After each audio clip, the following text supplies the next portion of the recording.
Cora Wells stood in the lamplight of the ranch kitchen, and Cora looked at the man she had come to love more than she had words for, and Cora made herself say the 5 words she had been carrying like a stone since the day she arrived. "Henry, I can't give you children." Cora got the words out. Then Cora stood there in the awful quiet, waiting, with her hands knotted in her apron and her heart pounding so hard she was sure Henry could hear it. Cora had rehearsed this moment 100 times. Cora had run from this moment a dozen times, and now the words were finally out in the open air between them, and there was no calling them back, and Cora waited to watch the warmth go out of Henry Coker's face, the way it had gone out of another man's face, long ago. Now, I am going to tell you what Henry Coker said. I promise you that, but not yet. Because if I tell you Henry's answer now, you will not understand what it meant, and you will not understand what it cost Cora to stand there and risk hearing it. So I am going to leave Cora standing in that kitchen for a little while, with her 5 words hanging in the air, and I am going to take you back, gently, to show you how Cora Wells came to believe that those 5 words would be the end of everything good in her life. Here is the secret Cora carried, the one she had not put in a single letter. Cora Wells could not bear children. Could not yet, could not ever. A doctor had told her so, plainly, years before, and Cora had believed him, because Cora had the proof of it written in the hardest year of her life. Cora was 30 years old that night in the kitchen. Cora had come to Coldwater, Kansas in the spring, to marry Henry Coker, a rancher she knew only through letters and a single careful meeting, and in all those letters, Cora had told Henry many true things. Cora had told him she was a widow. Cora had told him she could keep a house and a garden and a sickbed, but Cora had not told him the one thing she was most afraid of, because Cora had learned, the hard way, that the one thing she was most afraid of was the thing that made men stop wanting her. So Cora had let the weeks go by. Cora had let herself grow close to Henry Coker, closer than she had meant to, closer than was safe, and every day the secret sat heavier in her, because every day there was more to lose. A woman can risk a small love easily. It is the great loves we cannot bring ourselves to gamble. And what Cora had come to feel for Henry Coker had become, without her permission, a great love, which is exactly why she finally had to tell him, and exactly why telling him terrified her past all reason. So remember Cora, standing in that lamplit kitchen, 5 words said, waiting. We will come back to her. We will come back, and you will finally hear what Henry Coker said, and why. But first you have to know about a baby named Grace, and a doctor's cruel kindness, and a man, long ago, whose face went cold. Then, and only then, will Henry's answer mean what it truly meant. Cora Wells had been married once before, when Cora was very young. Cora married at 18 to a man named Albert Pike in a town in Missouri, and for a little while Cora was happy. Cora carried a baby that first year, a girl, and when the time came, the birth went wrong, the way birth sometimes did in those years, in those places, with no doctor near enough and only a tired midwife and a long, hard night. The baby was born. Cora named her Grace, and Grace lived only 2 days. Remember Grace. Cora carried that name for the rest of her life, the way you carry the name of a child you held for 2 days, and then never again. The same hard birth that took baby Grace did something else to Cora. When Cora had healed, as much as she would heal, a doctor came down from the county seat to see her, an older man, and the doctor examined Cora and then sat down and told her the truth, because he was the kind of doctor who believed a woman ought to know her own body. The doctor said, "Mrs. Pike, I am sorry to tell you this. That birth did damage that will not mend. You will not carry another child. I would be doing you no kindness to let you hope otherwise." Those were the doctor's words, near enough. You will not carry another child. Cora was 19 years old when she heard them. Remember those words too. They are the words that built the wall Cora lived behind for 11 years. And here is what Albert Pike did, when he understood that Cora could give him no more children. Albert's face went cold. It did not happen all at once. It happened slow, over a year, the way frost creeps across a window. Albert had wanted sons. Albert had wanted a houseful. And Albert came to look at Cora as a thing that was broken, a wife who had failed at the one task he counted most. And Albert said as much. More than once. In words Cora never repeated to anyone. Albert Pike grew bitter and hard, and the marriage went cold around the empty place where children should have been.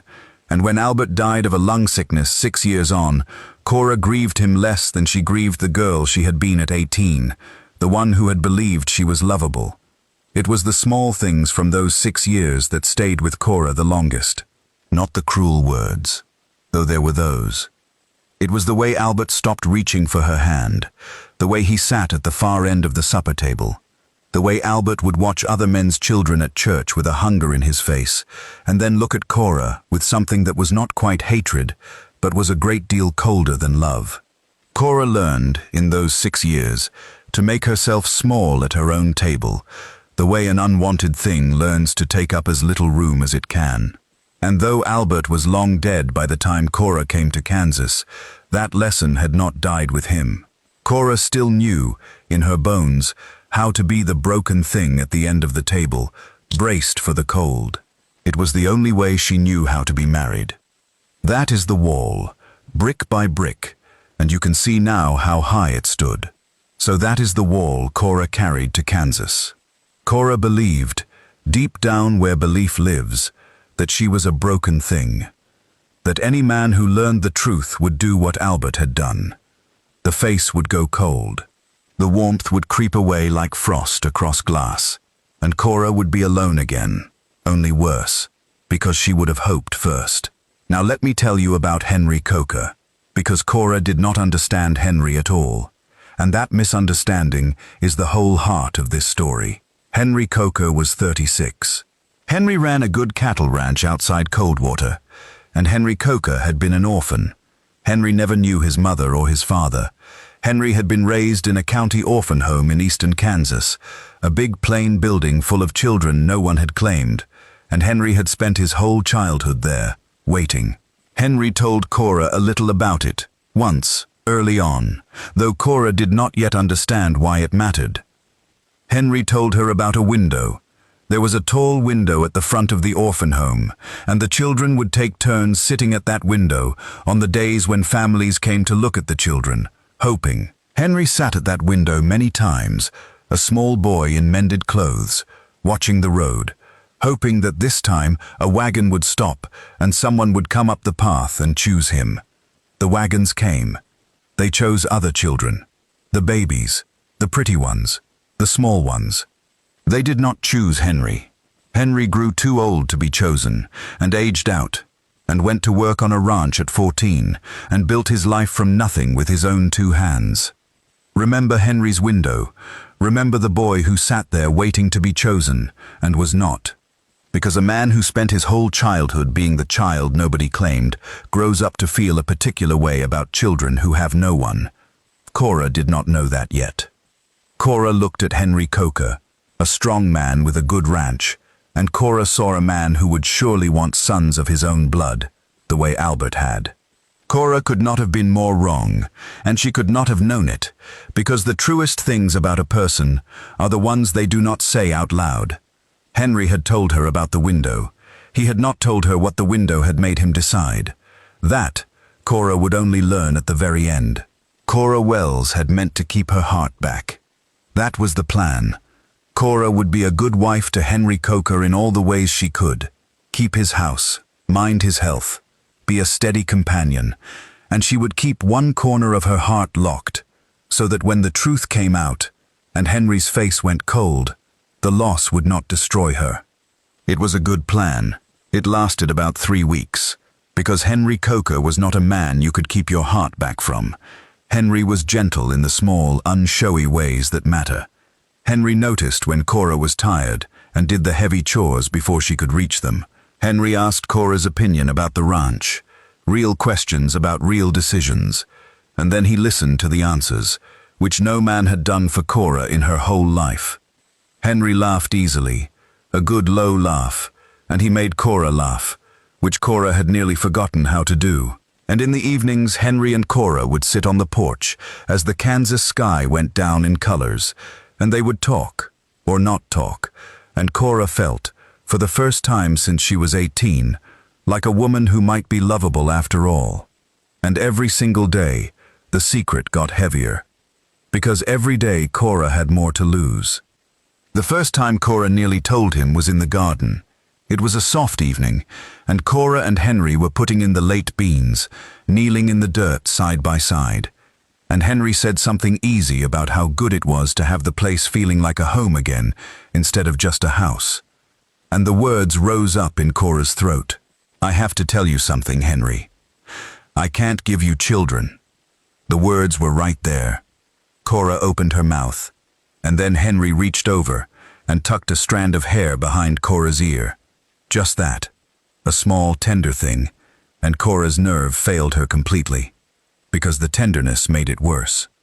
The tenderness was exactly the thing she was about to lose, and she could not, kneeling there in the warm dirt with his hand at her cheek, be the one to throw it away. So Cora closed her mouth and swallowed the words, and said something about the beans instead, and Henry never knew how close she had come, and the secret sat heavier than ever that night. There was another evening, between the garden and the schoolhouse, that almost did it too. Henry and Cora were on the porch, late, with the Kansas dark coming down warm around them, and Henry had been quiet a long while. Then Henry said, in the low, easy voice he used for the things that mattered to him, "I'm glad you came, Cora. I don't know that I ever said it plain. The place was awful quiet before you. I'd about given up thinking it would ever be anything but quiet." And Cora, sitting beside him in the dark, felt the words rise up yet again, because keeping a secret from a man who says a thing like that begins to feel like a kind of lie. "I have to tell you something, Henry." But Cora looked at the contentment on his face in the last of the light, and she could not bring herself to be the one who broke it. So Cora reached over and took Henry's hand instead, and said nothing, and hated herself a little for the silence, and the walls stayed up one more night. The second time Cora nearly told him was worse, because the second time it was Henry who brought up children, without knowing what he was doing. They were in town, in Coldwater, on a Saturday, and they passed the schoolhouse just as the children came pouring out, a whole noisy flood of them, laughing and shoving and running for home. And Henry Coker stopped and watched the children for a moment, with a look on his face that Cora could not read, a kind of soft longing.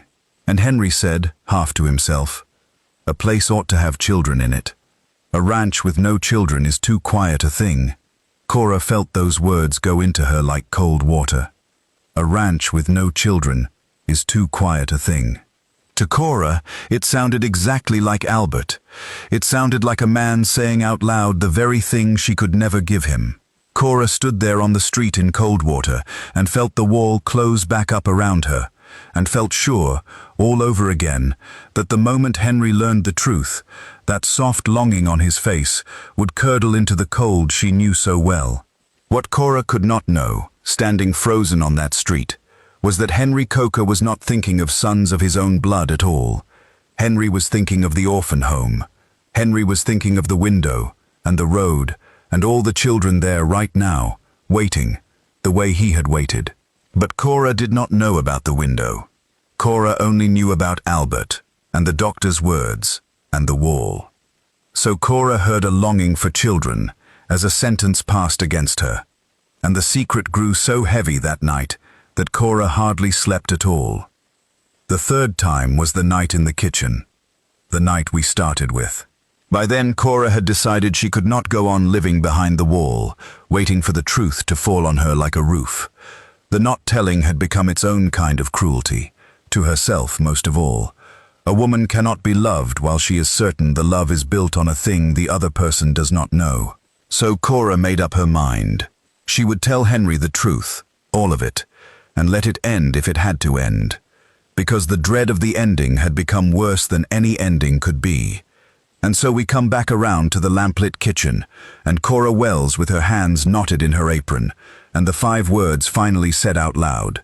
I can't give you children, and Henry Coker standing across from her, hearing them. You have been waiting, as Cora waited, to learn what Henry said. We are almost there, but first I want you to hold two things in your mind at once. Hold the doctor's words, you will not carry another child. And hold the window at the orphan home, where a small boy sat waiting to be chosen and was not. Hold both. Because Henry Coker's answer lives exactly where those two things meet. The quiet in the kitchen, after Cora said her 5 words, lasted only a few seconds. But to Cora, it was the longest quiet of her life. In those few seconds, Cora watched Henry Coker's face, the way you watch the sky before a storm, looking for the first sign of the cold she was certain was coming. And the cold did not come. Instead, something Cora did not expect happened on Henry's face. Henry's eyes filled, not with disappointment, with something that looked almost like recognition, like a man who has just had a door opened onto a room he knew was there all along. And Henry Coker crossed the kitchen, slow, and Henry did not pull away from Cora, and he did not go cold.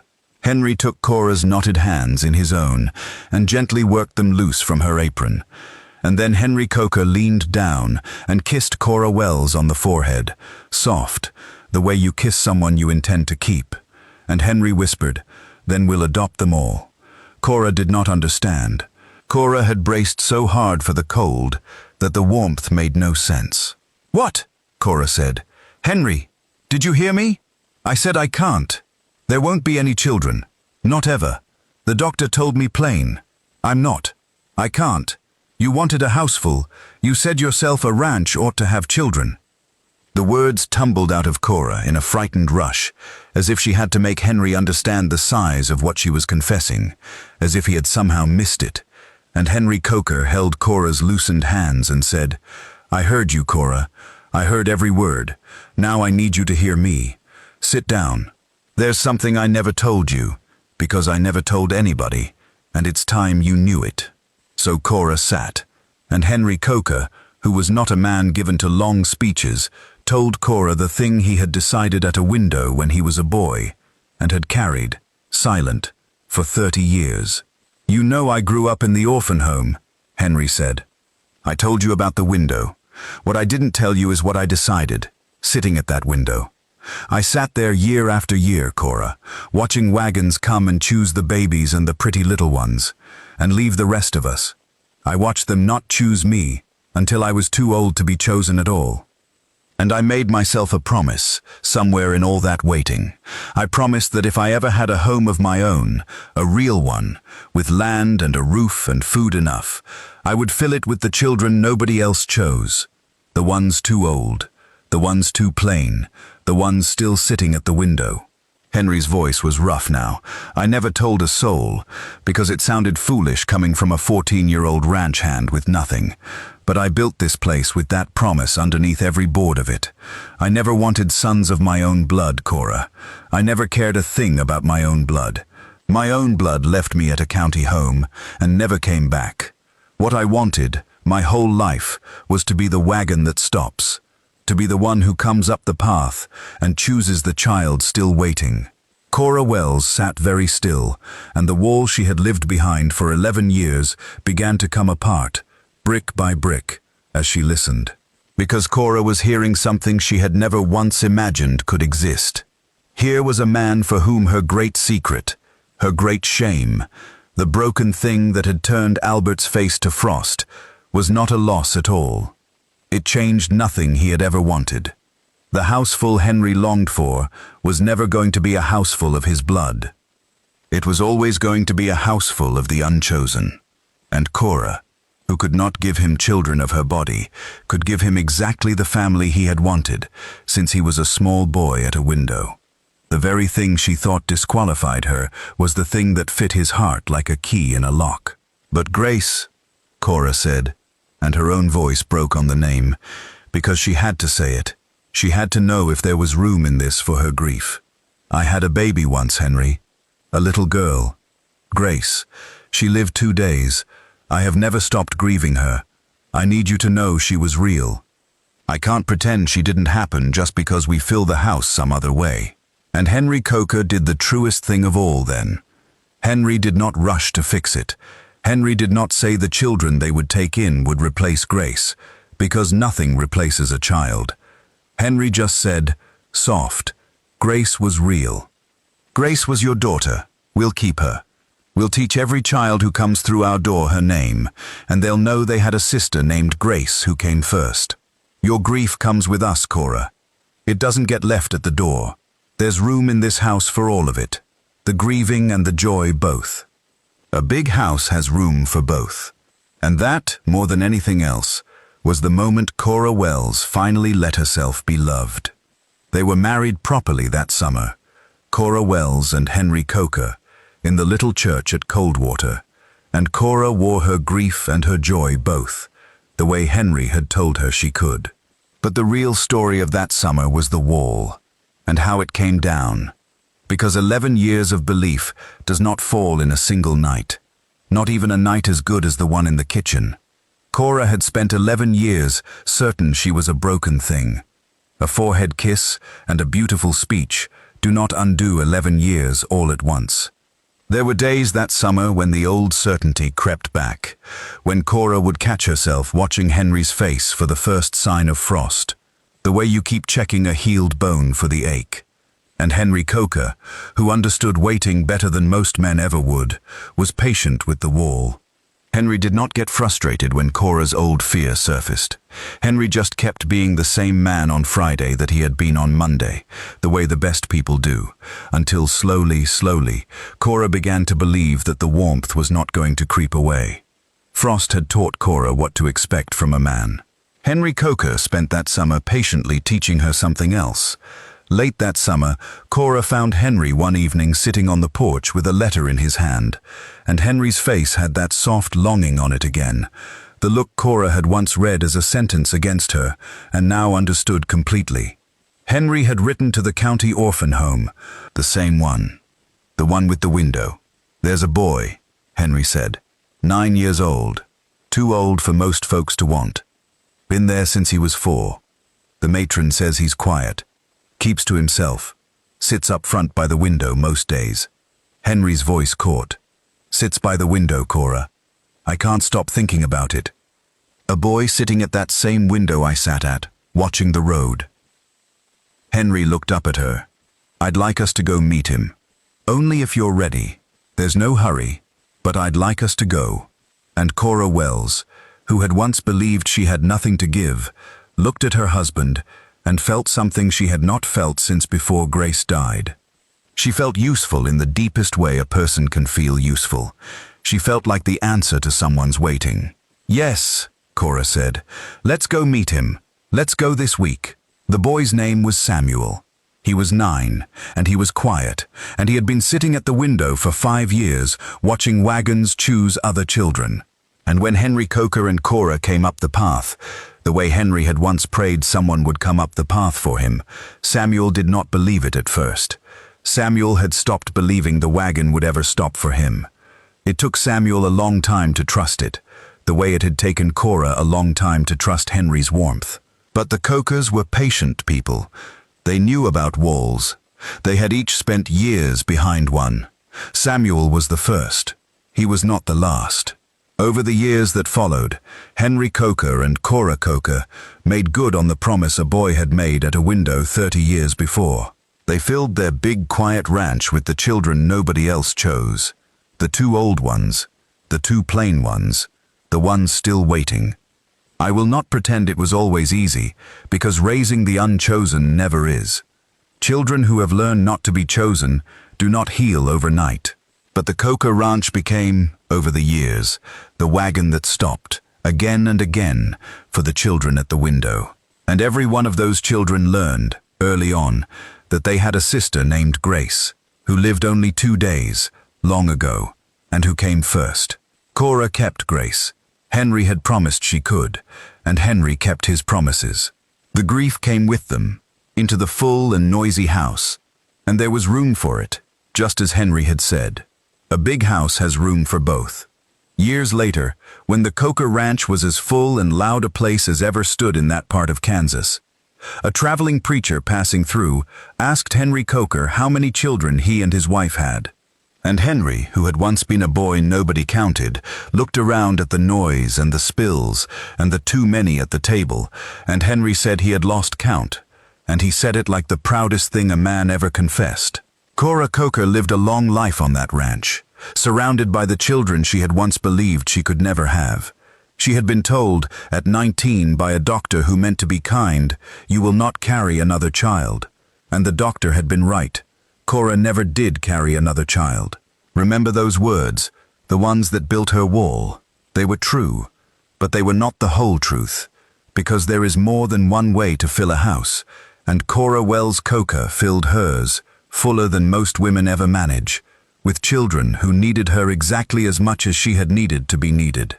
And sometimes, on a quiet evening, when the children were finally abed and the big house had gone still, Cora and Henry would sit on the porch, where Cora had once almost told him in the garden and lost her nerve. And Cora would think about the night in the kitchen, and the 5 words she had been so terrified to say, and the longest quiet of her life while she waited for the frost that never came. She would think of Henry crossing the kitchen, and the kiss on her forehead, and the whisper that had turned her whole life around. "We'll adopt them all." Cora had believed those 5 words of hers, "I can't give you children," were the end of everything. They turned out to be the beginning of it, because she had said them, at last, to the one man in the world who had been waiting his whole life to hear exactly that, and to answer it the way he did. Henry Coker had spent his childhood at a window, waiting to be chosen. He grew up to choose everyone. And the woman who could give him no children of his own gave him the only family he had ever truly wanted, the house full of the unchosen, with a little girl named Grace watching over all of them, from wherever the loved and lost ones watch from.